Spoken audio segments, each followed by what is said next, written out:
नमो तस्य भगवतो अरहतो सम्मा संबुद्धस्स। नमो तस्य भगवतो अरहतो सम्मा संबुद्धस्स। नमो तस्य भगवतो अरहतो सम्मा संबुद्धस्स. So we are looking at the part 3 of the book 2 of the Buddha and his Dhamma.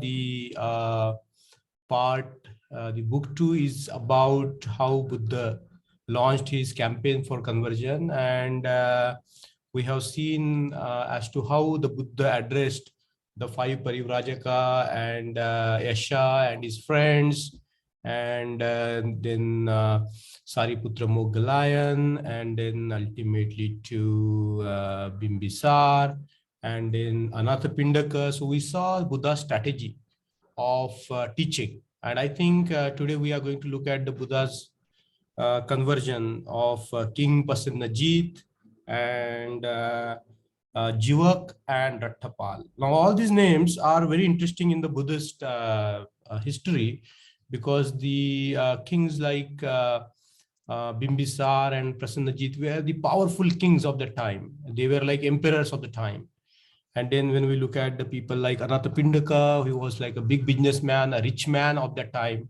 And also we know that these Kashyaps, 3 Kashyap brothers, were like powerful spiritual authorities of that time. And Jivak was a very powerful, renowned doctor of that period. So we see that, the Buddha had converted all these influential people of his time, and a lot of them, almost all of them, they were so much in awe of the Buddha's teachings that they immediately wanted to surrender to the Buddha. And whenever Buddha could, he would ask people to go forth, means become homeless. But not necessarily so that many times the Buddha said to the people that they don't have to become the monks. Like, for example, to Anathapindaka, Buddha said not to become a monk because he had so many worldly responsibilities. So I think this chapter itself is very valuable, because what Babasaheb Ambedkar had done in these chapters is not to just talk about the people who the Buddha converted to his Dhamma, but also Babasaheb Ambedkar has given the summary of the teachings as to what Buddha taught to the different people. And I find it very interesting that particularly the previous one, when we discussed about the teachings that the Buddha gave to Anathapindaka about the importance of the deeds, good deeds, and that there is no Ishwar or a creator God, there is no absolute, there is no causeless condition, there is nothing is happening at random, but the ultimate law of the cause and effect, governing the what we can say, the human life. So who shapes the human life is ultimately what the Buddha said is the law of causation, the paticca samutpad. And interestingly, Babasaheb Ambedkar has said, he used a very interesting term. He didn't use the word mental or mind directly. He said, not unmental. So not unmental means, the mental, everything is mediated by our mind. All our experiences, whatever goes on in our minds is mediated by the mind. In fact, the simile that Babasaheb Ambedkar has used is about the gold and the cup, or the gold converted into the shape of a lion or a tiger or whatever that is, but ultimately the gold remains the gold. So whatever experiences we have in the world of our everyday experiences, if we look beneath it, the base of it has the human mind as the prime factor, or the factor, or the only factor, I would say, of whatever we experience in our lives. And I think that is very important sort of a conclusion. So today we are going to finish with the section 6, section 7, and section 8, and we will deal with this part 3, and we will conclude today the part 3 of our class. So of course, I told you that Prasenajit was a very, very big king, and he went to Jetavana, where Buddha was dwelling. So I think when he went to see Buddha in the Jetavana, that means it is after the conversion of Anathapindaka, because we know that Anathapindaka donated Jetvan to the Buddha. So Jetvan, if you look at Jetavana is is a very important sort of an event in the life of Anathapindaka, who wanted to donate the whole land to the Buddha, and the Jeta who owned the Anathapindaka, this land, wasn't ready to partake. And then there is a story as to how generous Anathapindaka was, that he started laying the gold pieces all over the land to buy it, and seeing that generosity, ultimately Jeta the prince, he donated the entire forest with tree to freely to the Buddha. So that goes the story. That means the Prasannajit, the king Prasannajit, came to meet Lord after the conversion of Anathapindaka. That is a tentative sequence, but also Babasaheb Ambedkar has this tried to meticulously arrange the sequences of conversion, and I think that's very interesting. So this is what when Prasannajit goes to meet him, Buddha in the Jeta's Jetvan Vihara, he says, like in the verse number 2, actually, every section has some gist of the Dhamma. And if we begin to, grab that gist or understand that gist, we understand how Buddha was trying to teach to the different people. So for example, here, you can read it. It's very interesting conversation, but the gist of the Buddha is very important. See, what is he says? Blessed is my unworthy and obscure kingdom, that it has met with so great a fortune.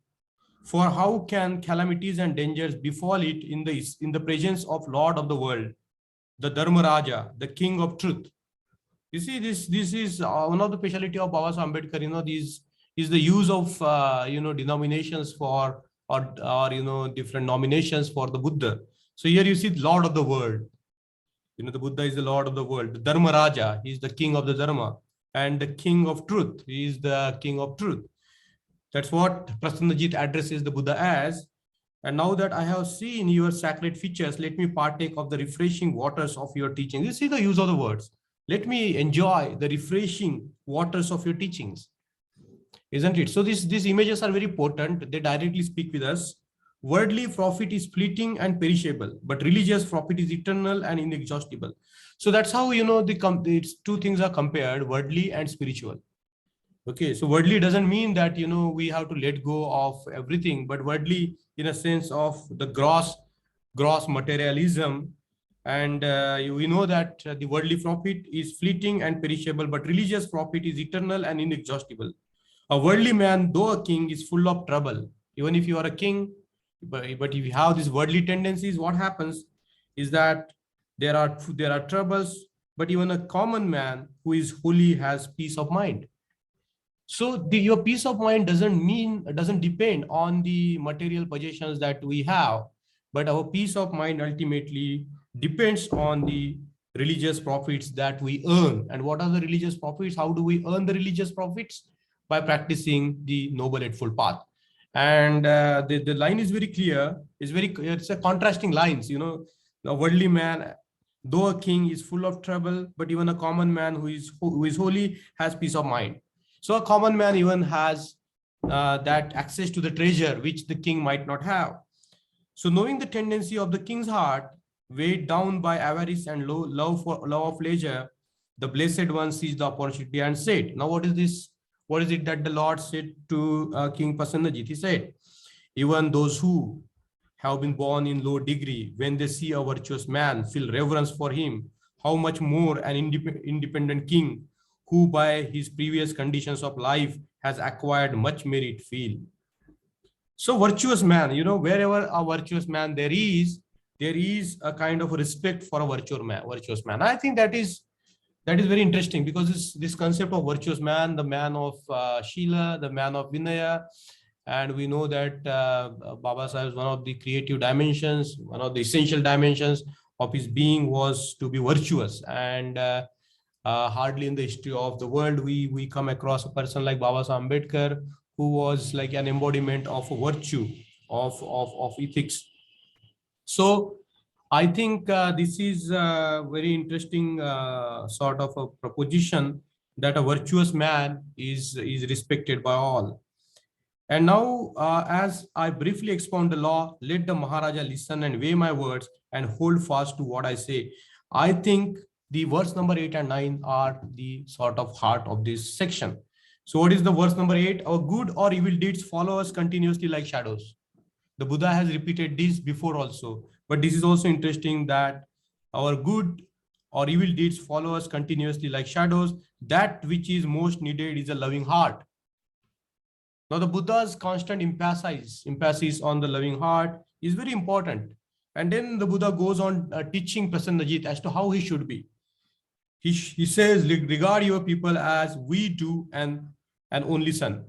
And there is in the Karniya Metta Sutta, there is this very famous line that talks about how one should cultivate love for other human beings, just like a mother cultivates love for her child, you know. And I think that is very interesting sort of teachings that the Buddha has given to Prasannajit. He says, regard your people as we do an only son.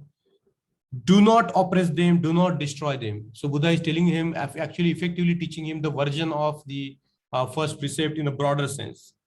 Keep in due check every member of your body. He's asking the Prasannajit, the king Prasannajit, to restrain his mind and body, forsake unrighteous doctrine and walk in the straight path.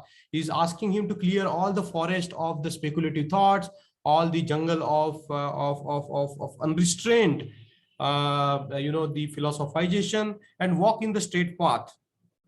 And he teaches him to not exalt himself by trampling down others. So the Buddha is teaching Prasannajit not to trample down upon other people, give comfort and befriend the sufferer. So I think this 10th verse in a way summarizes a very beautiful sort of teaching to King Prasannajit. And I think we can further expand it and look at it very beautifully. The loving heart. A Buddhist heart is a loving heart. It's not a heart that oppresses other people. It doesn't seek to destroy people. It doesn't seek to, in fact, it tries to keep in check all our passions, all our organs. And there has to be a clarity of thought, instead of wandering here and there in the speculative jungle of philosophies, but walk in the straight path. And not to trample down others. In no way a Buddhist mind should trample down the other people, and give comfort and befriend the sufferer. I think this is very interesting, the last point, like giving comfort to the people who are suffering, befriending the people who are suffering. I think these all points in the verse number 10 captures the way of life for a Buddhist. And I think the teaching it to the king, I think this is though it is addressed to the king Prasannajit, it can be addressed to any human being. Neither ponder much on kingly dignity, nor listen to the smooth words of flatterers. Now you see, we all have this ego, or this kind of arrogance about our positions. So the Buddha is asking King Prasannajit not to have the arrogance of his position, and he should not get swayed by the flattery of other people, because there are flatterers around us, and they flatter us. So the Buddha is asking us not to get flattered by the flattery of the other people, smooth words of flatterers. And 12, there is no profit in vexing oneself by austerities, but meditate on Dhamma. Think about Dhamma, go deeply into Dhamma, logically try to understand the Dhamma, and weigh the righteous law. I think this word weigh means, examine. Weigh means to compare, to study the righteous law, the Dhamma. So I think, this verse number 8, 9, 10, 11, 12, they are so important. They in a way capture the essential teachings of the Buddha. And we saw the genius of the Buddha as to how he addresses different people differently, but at the end we find the same base of the Noble Eightfold Path and the Shil Samadhi Prajna. You cannot get away with that trinity of the path.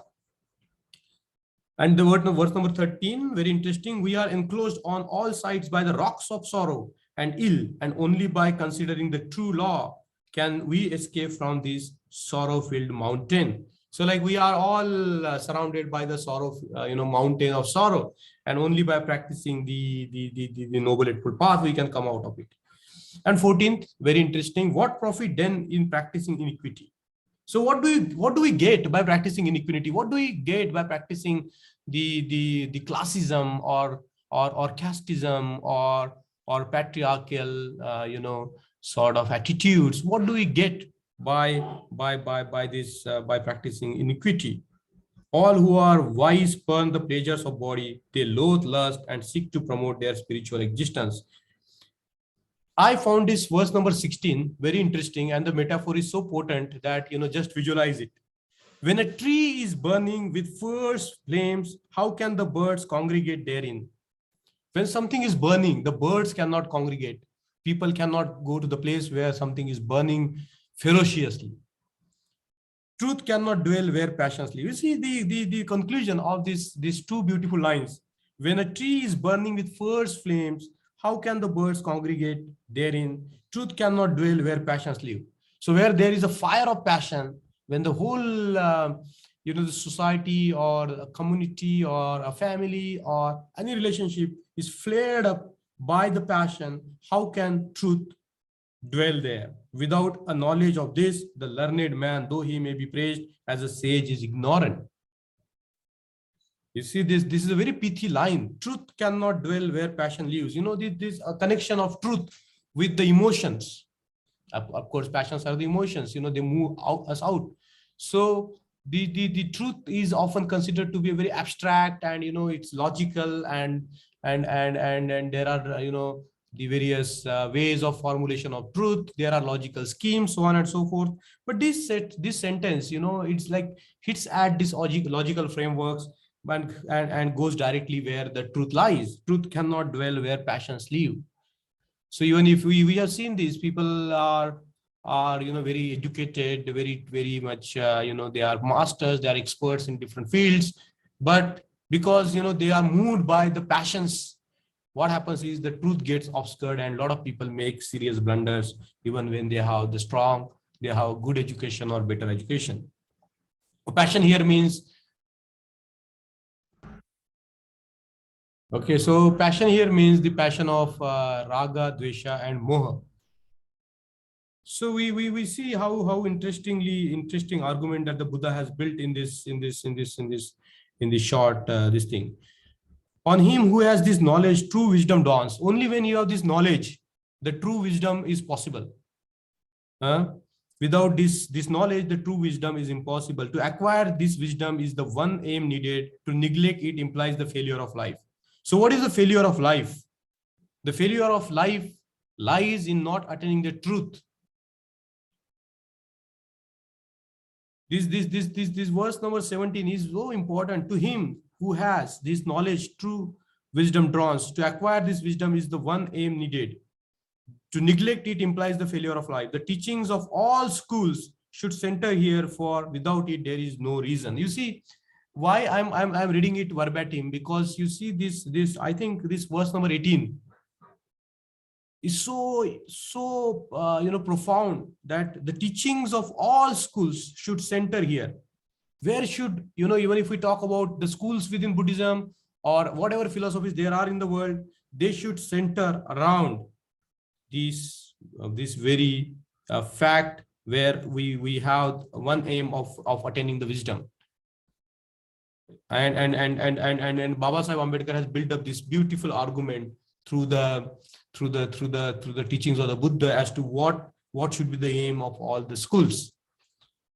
This truth is not for the hermit alone. So this truth that the Buddha is talking about is not for the people who have renunciated their homes. Okay, so the truth is not just for the hermits. The truth is the concern of every human being, priest, layman alike. There is no distinction between the monk who has taken the vows, the man of the world living with his family. There are hermits who fall into perdition, and there are humble householders who mount to the rank of rishis. So the truth is the purview of every human being. It's not like the available to only a chosen one or a few people. That is the one of the interesting thing about Buddhism, that the truth is available to everyone. It is not that some people are chosen, some people are not chosen. If you are rich, then you have access to truth. If you're poor, you have access to truth. It's not like that. The truth is accessible to everybody. The tide of lust is danger, is a danger common to all. All of us can be motivated, moved by the lust. It carries away the world. He who is involved in its eddies finds no escape. If we get trapped in the eddies of lust, there is no escape. But wisdom is the handy boat. You see this use of the words. What is the wisdom? Only the wisdom is the handy boat. Reflection is the rudder. You see the beauty of these teachings that the Buddha has given to Prasannajit. Imagine yourself that you are getting drawn in the eddies of the lust, the powerful currents of the lust, and only handy boat there is the wisdom. And the reflection is there to guide you. Reflection is the rudder. The slogan of religions calls you to the rescue of yourself from the assaults of Mara, the enemy. The Mara is the passion incarnate. It is not some kind of a mythical being that exists here and there. It's like a passion impersonated, a personification of the passions. You see the Mara that is. And since it is impossible to escape the result of our deeds, let's practice good works. Because we cannot escape the results of our deeds, both good and bad. So the Buddha recommends Prasannajit to practice good work. Let us inspect our thoughts that we do no evil, for as we sow shall we reap. So let's inspect continuously our mind. That is the sati. Let our mind be like a doorkeeper. Let's examine our mind all the time so that we guard our mind. And 23 words, I think, is also a very, very profound verse.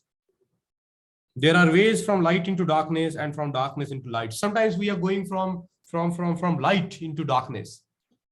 And sometimes we are going from darkness into light. So it's up to us. Or sometimes we have to go from light to light.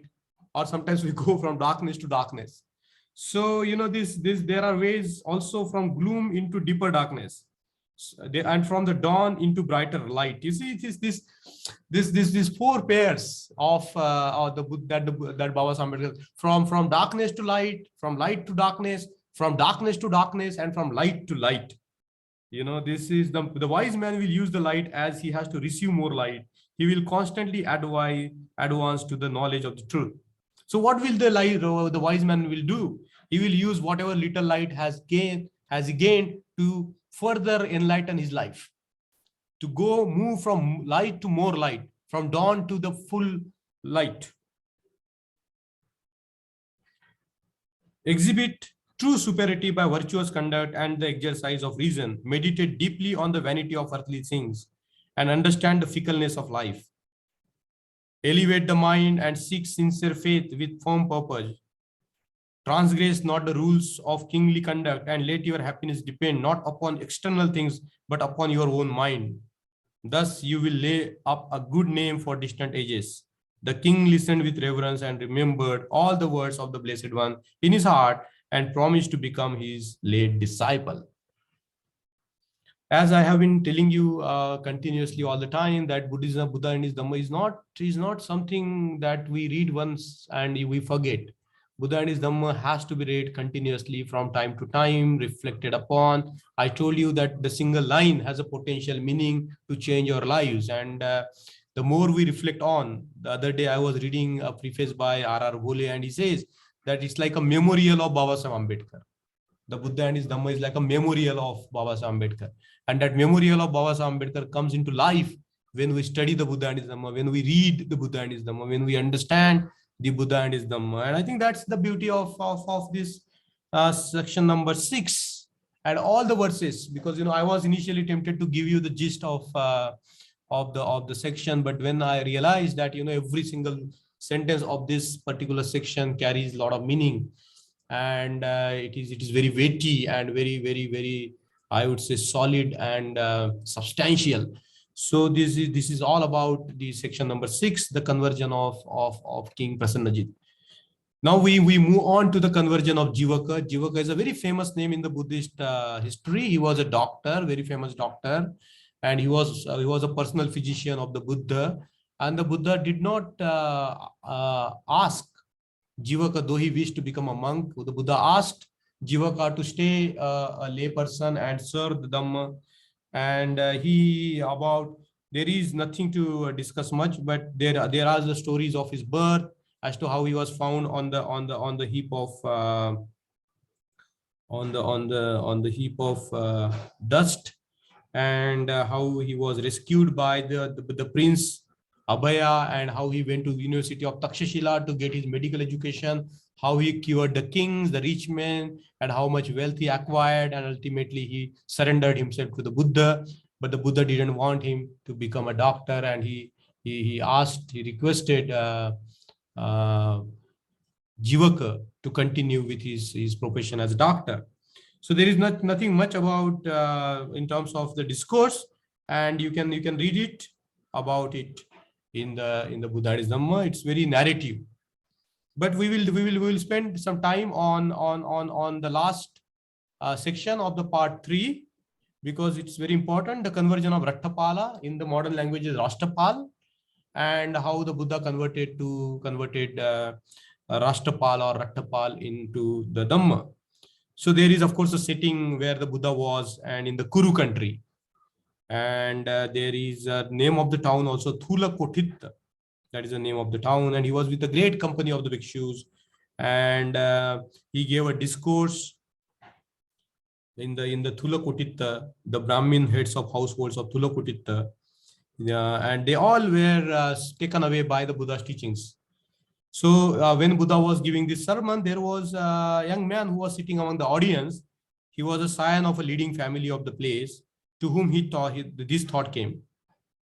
So this is the thought that appeared in the mind of Rattapala. So far as I understand, the doctrine which the Lord has preached is no easy matter for one who lives in a home to lead the higher life in all its fullness, purity, and perfection. So he decided to cut his hair and become a monk. The Rashtapal thought like that. So he went to the Buddha, and he sought the Parivraja from the Buddha. Buddha said, no, you go back to your parents, you take their consents, and if they agree, then you can become the monk. So Rattapala goes to his parents. His parents deny him that, they say that you are young, you have to live your full life, you have to enjoy the comforts of the life, and you just eat, drink, and enjoy yourself, and do good works in all happiness. So they refused to give their consent to Rashtapal. So Rattapal asked 3 times, they refused, and then he becomes like very steadfast on becoming bhikkhu. And there are like everybody appeals to him not to become a bhikkhu, but then ultimately they have to give up, and he becomes a bhikkhu. And there is this story, beautiful story of how he comes for begging rounds, and his parents doesn't recognize him. They send him away, they gave him stale food, but they realize that no, he's their son. So then the next day he's invited. Then his beautiful wives try to convert him back to the householder's life. He doesn't bend from his resolve. He remains a bhikshu. So, but there is one king who approaches Rashtapal, because Rashtapal is dwelling in a jungle. He is living under the foot of the tree, and this discussion, this teaching of Rashtapal is very important for all of us to understand. And I thought that we will reflect on this section, this part of the section, the last section. So the king, upon seeing Rashtapal, is very impressed with Rashtapal's demeanor and behavior, and he wants to, tries to persuade the monk. So this is what the king says to Rashtapal, and behold it very carefully what we are going to read, and I'm going to throw some light on it. He says, the king says to Rashtapala. Now this is a dialogue between the king and Rashtapala, because Rashtapal has become a bhikshu. So what is this conversation? He says there are 4 kinds of losses, Rashtapal, which impel men to cut off hair and beard, don the yellow robes, and go forth from home to homelessness. Now you listen to this very carefully, that people become homeless because of these 4 things. And what are these 4 things? These 4 losses. Because of the four losses, we tend to become homeless. So what are the four losses? One is old age. Second is failing health. Third is poverty, impoverishment. And the fourth is the death of kinfolk. So he says that if we face these four calamities, it's wise to become a homeless. So you ask him, why do you become a homeless? And this verse number 53 explains very beautifully. Okay, let's look at it. Take a man who, being aged and old, far advanced in life, stricken in years, and at the close of life recognizes his position and realizes the difficulty either of acquiring new wealth or of doing well with what he has got. So he decides to take to homelessness. This is known as the loss which old age entails. Because someone is old, they want to become homeless because they don't see the possibilities of earning wealth or any other possibility to succeed in life. They become homeless. Because of this loss, people or loss of old age, they tend to become homeless. But here are you in the prime of youth and early manhood with a wealth of coal black hair untouched by gray. See, this is smile. This language is so beautiful. You know, see this, a wealth of coal black hair untouched by gray, and in all the beauty of your prime, not yours is the loss old age entails. What have you known or seen or heard to make you to take to homelessness?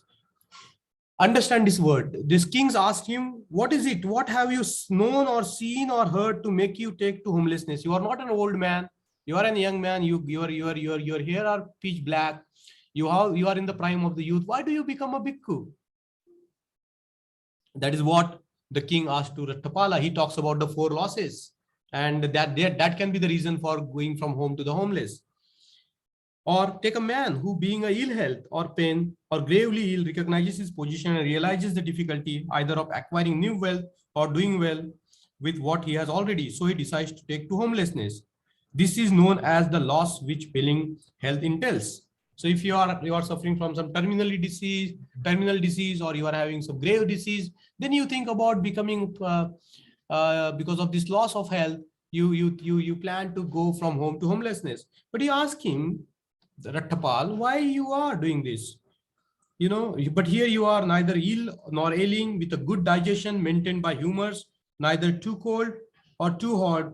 Not yours is the loss which failing health entails. What have you known or seen or heard? Understand this word. What have you known or seen or heard to make you take to homelessness?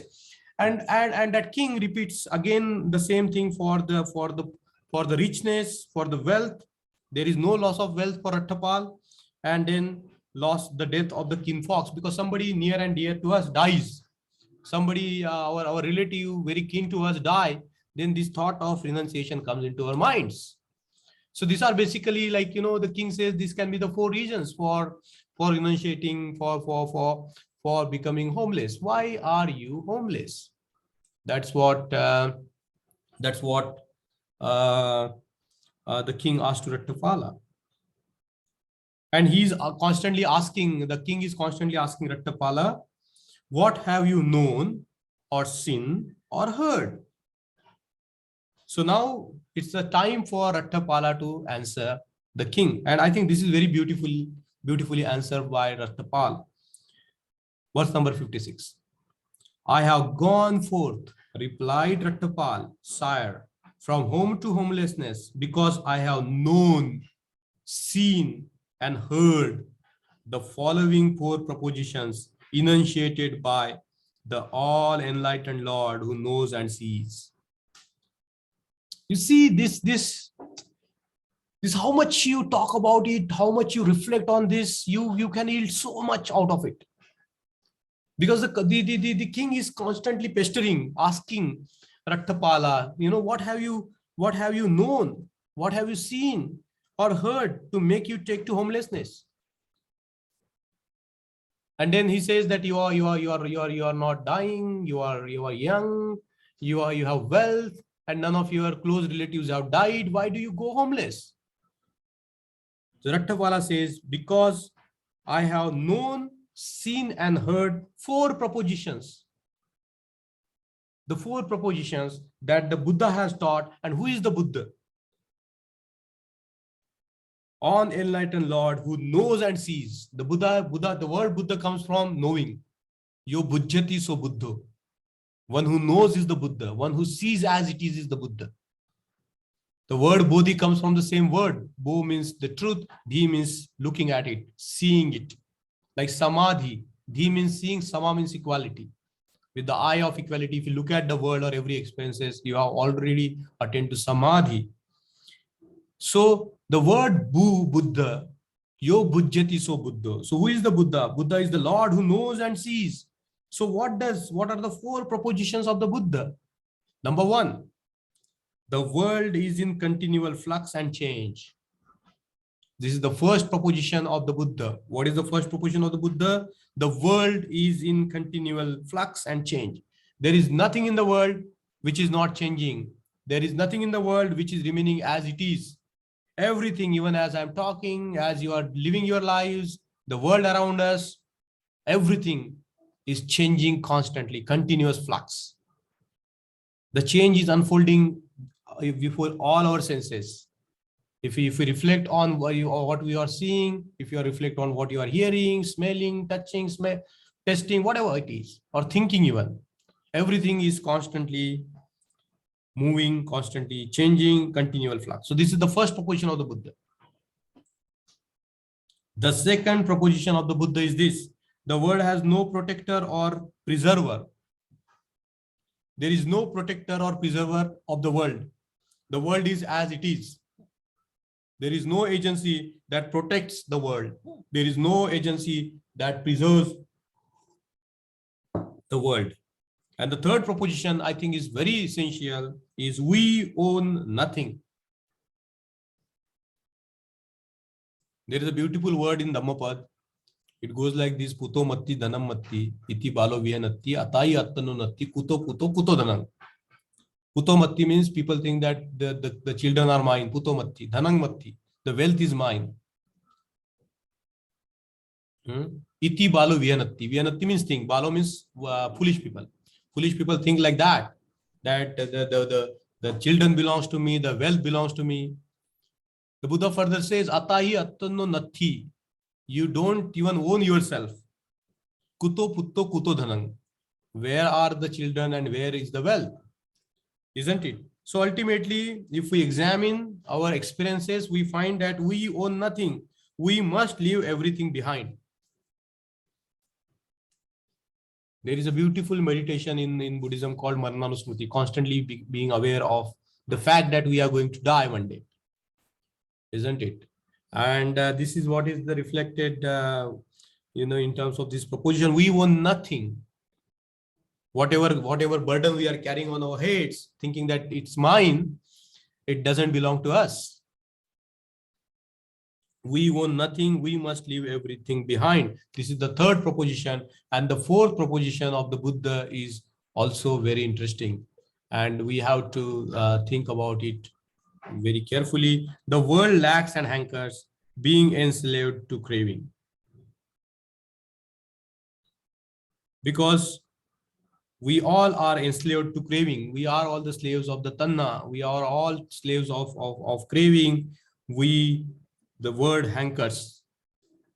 Now this is the word lacks and hankers. So these four propositions, the meaning of the world, I think is not clear. The world lacks and hankers. We can understand hankers because the world revolves because of the craving. And that's what is beautifully explained by the Buddha, that the world continue to go round and round and round because of the constant desires and the cravings.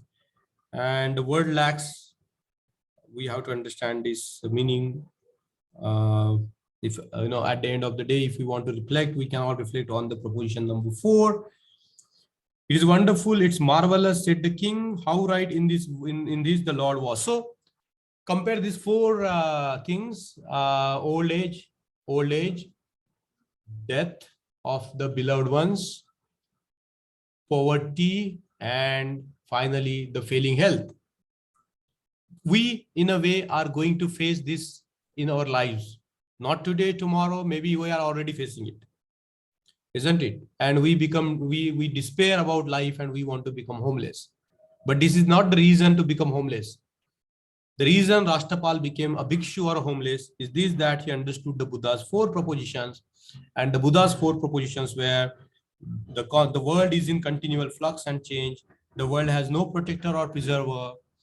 We own nothing. We must leave everything behind. And finally, the world lacks and hankers, being enslaved to craving. With this, we will conclude our part 3 and we will open up our class for the further discussion today.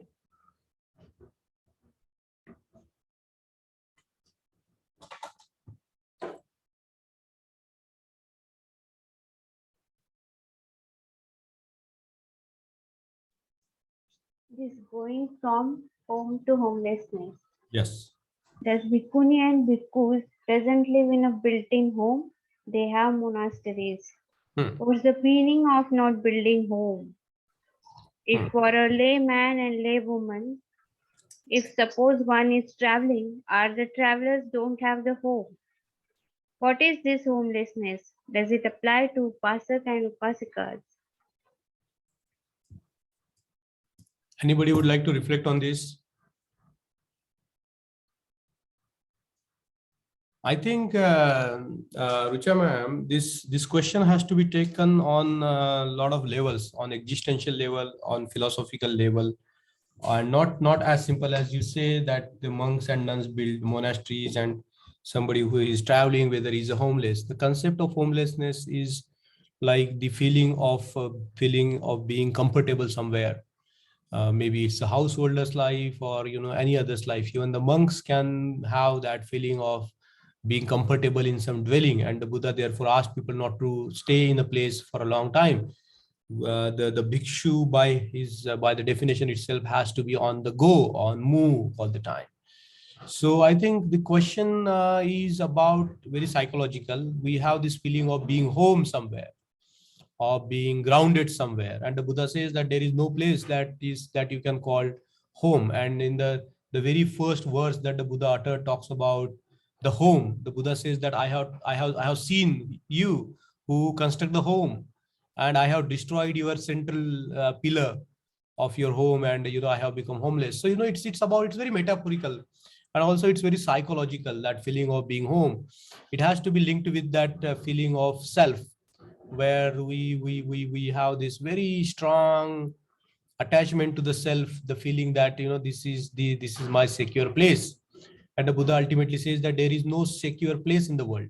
Only when you are enlightened, when you see the world as it is, and when you see the world as it is, you realize that the whole world is your home. So I think it has to be taken on various level. It doesn't matter where the Buddha has prescribed certain dwelling places for the monks and the nuns, like the caves, lene. So that's why the Buddhists build the caves, and under the root of the trees, that they can dwell. They can dwell in the cemeteries, and they can dwell anywhere. It's not a question. It's not a question of a home as a home. It's a feeling. It's an attitude of not trying to find your footing anywhere. It's not trying to get rooted anywhere. It's not trying to build that castle around you. To build that kind of structure around you, both psychological, physical, that ultimately perishes. It's like to be free to be anywhere. It's like to be free to go anywhere. It's like free to live life on your own terms. But I think more people can reflect on this question. Deepak, you want to answer this?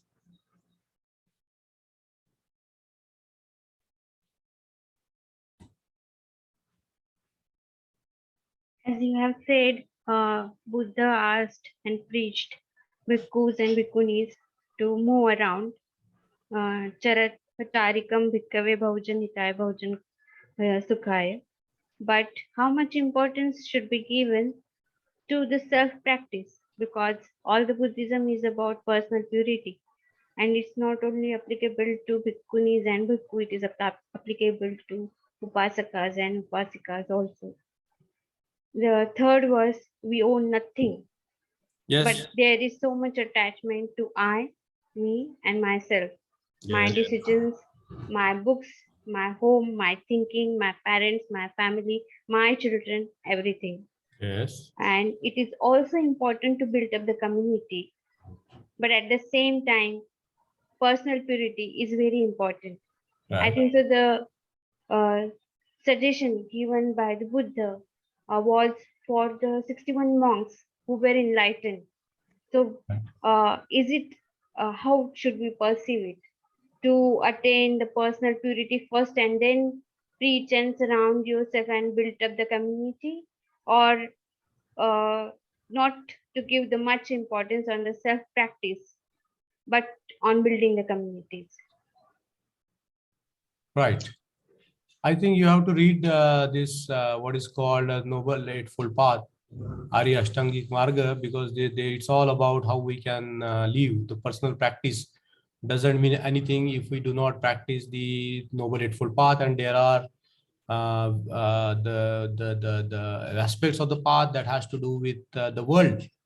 Of course, the right action, right speech, right livelihood is all about how we dwell in the world. So I think, the more emphasis on the personal purity doesn't mean anything. We have to develop the whole path, and that's what Baba Saheb Ambedkar has taught us in the Buddhism. We cannot develop emphasize on one part and not emphasize on another path. So I think we have to develop the entire path, Rucha. It's not about one aspect. So I would recommend that we all should reflect on the Noble Eightfold Path all the time, because there is also right livelihood.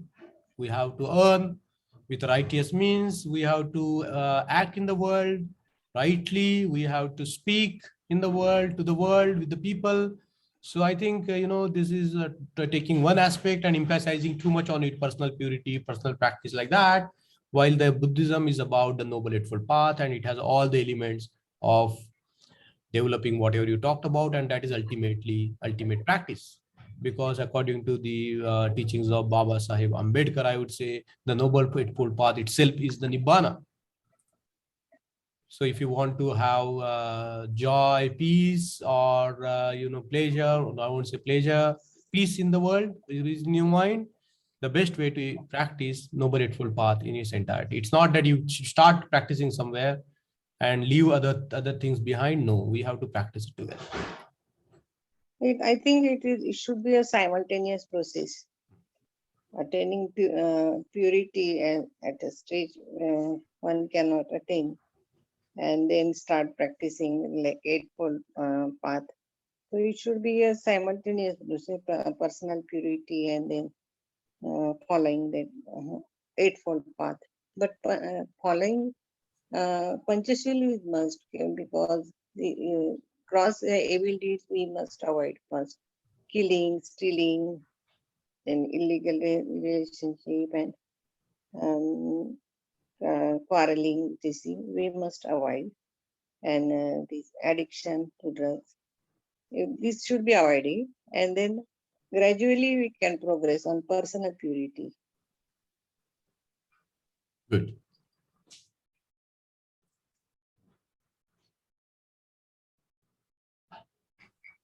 Alkadok, can we build the better community, harmonious community without having the personal purity, like you have said, the Panchashil?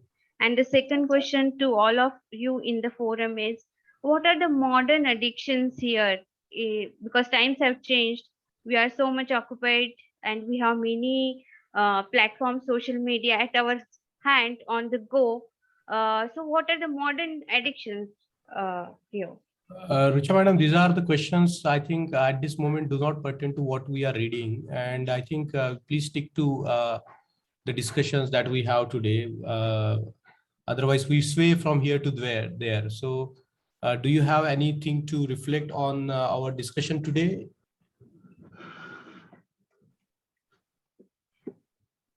This is a very big question and wider question, and we might not be able to give justice to them in such a short period of time. So I would request all of you to please stick to what we have been discussing, or the subject in hand today. Do you have anything to offer on This third verse from the Ratchapala Sutta. Yes. He says, this has very much broad perspective here. We own nothing. Yes. We must leave everything behind. Yes. So this word I have mapped with the home and homelessness, Yes. because we are so much attached with our, for example, reading also, and home also. There are many attachments. So Yes. addictions also is a part of that. We are so much addicted here, and this plays important part here, and that's why I asked this question. In relativeness of that.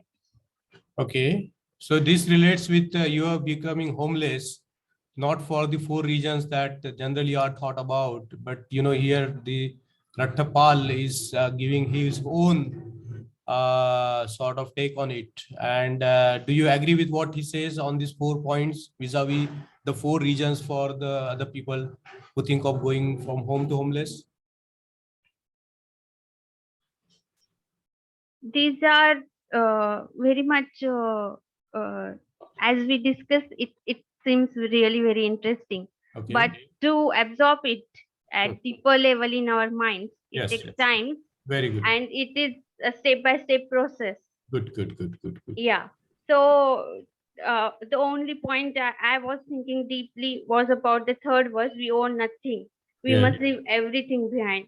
So even if I have a bookshelf and a library in my home, Yes. one day I have to go and use mentioned about the Marananusmriti. Yes. One day I have to go.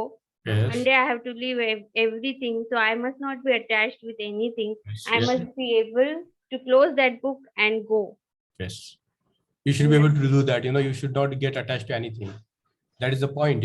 I think that is a very important point that Baba Saheb Ambedkar has mentioned also in a lot of times. He went to Burma and he found that the roads there are in a perfect shape. So he asked one bhikshu as to why the roads in Burma, they are in perfect shape, while in our country, we fight so much over a small piece of land. And bhikshu apparently told him that we believe in the doctrine of the Buddha, Sarvam Anityam. Everything is subjected to change. And that's why people don't hold on to their properties also. And by not holding on to properties like that, their villages are beautiful. So I think this is a basic of Buddhism. This is so basic to Buddhism that we don't dwell anywhere. We are free. We are free to soar. But as it is said that, and previously we have seen the eddies of lust, the eddies of passions. They are very strong, and we get engulfed into that. And if you have listened very carefully, Baba Saheb Ambedkar has brought the simile of a boat. So the boat is like a wisdom, and we have to cultivate wisdom. We have to always try to go from darkness to light, from light to light. But our lives are like it's not like it happens in the snap of a finger. It can never happen with a snap of a finger. We have to continuously strive, continuously work on it, and then there is a possibility that our minds are free, that our minds are not bound anywhere, that our minds are not bound to any books, not even to the Dhamma. You see, because that's what the Buddha says, that when you reach the other shore, you are not even bound to the Dhamma, because Dhamma is like a raft that you use to cross from one shore to another shore. But when you go to the other shore, and if you are still carrying the raft, then it's not good. And I think we don't have to take the simile of raft too far, because we need raft for a long time. We need the Buddha and his Dhamma for a long time. We need our practices for a long time. There are very few who can go to the other shore. So it's not that easy that you just snap with the snap of finger, you become free, isn't it? There is a possibility that you can become free at any moment of time, but you have to strive. We have to strive. Even at the last moment, if one is ready to go and say goodbye to everything and detach from everything, that will be enough in this lifetime, I think.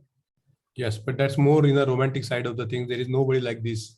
You are already dead in the world. If you have to come to that stage, that's not easy. We have to, in our own practice, realize the ultimate nature of it. Then we are ready to go anytime. It's not that then we wish goodbye to everybody. Oh, fine, everything is fine, I'm going. Not like that. It never happens like that. We have to prepare it all our lives.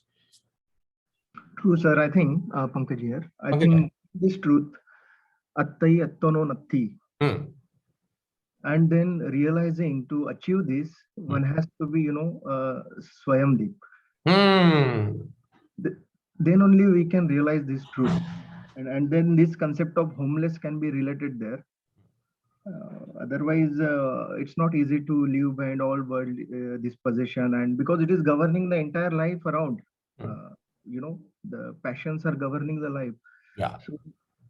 So right passions has to be there. Yes. Yes. Yes. Right passion is there is a word for right passion, that is samma sankappo. Yes. You see the Noble Eightfold Path, there is Samma Sankappo. Traditionally, Samma Sankappo is all about compassion. Because your mood, your life is moved by the compassion. Your life is moved by that commitment to be able to deliver the living beings of all their suffering. So Buddhism is not just about one's own personal suffering. If it is only about the one's own personal suffering, it becomes what we can call spiritual materialism. Because I want to be happy, I want to have the pleasure, I want to live peacefully. If there is more emphasis on personal, then ultimately we'll end up with a very difficult proposition. We make Buddhism a very materialistic, individualistic philosophy, while Buddhism is about the world, about being compassionate, about being serviceable to other people, about making this world a better place, making it kingdom of righteousness, isn't it? So we have to balance. You said rightly, but it's like we have to understand this in a different context, because at one hand Buddha said attahi attano natti, then on the other hand he said attahi attano natho, you are your own lord, because there is no other lord. Mhm. Then he says attadipa bhava, be your own island, be your own light. Yeah. Isn't it? So we have to understand this. This is the teaching of the Buddha, the way he taught. We have to constantly be on the guard, understand it, make sense of it in our lives. And that's what Baba Sahib Ambedkar has told us, to reflect, to think, just don't accept it. True, sir. True. Now you see this conversion when Baba Sahib Ambedkar gave in 1956. Around 20 lakhs people, within the range of 3 months got converted. Yeah. Now these converted people have in their mind, the notion of all wrong things. They have seen the inequality around. And now getting to the real gist of Buddhism, this practice of Noble Eightfold Path, Yes. and the practice of personal purity is the I see as the only way, Yes. to get to the real Buddhism. So it is more applicable to us. Yes. That's very true. The point number 4, the world lacks and hankers, being enslaved to cravings. Yes. Means because we have greed and ignorance. There is always desire that I want this, I want that. Once that desire is fulfilled, next moment another desire appears, and Right. we try to get try to fulfill that desire. Right. So man is never happy unless he gets that. This is because he is trapped. He is being enslaved of the craving. Right. So training to the mind is the ultimate solution. Yes. See, here we are reading a book, the Buddha and his Dhamma. We are studying it. I told you from the beginning that it is many layered book, and it is the book that can potentially change the whole dynamics of our people, the country, and the entire world.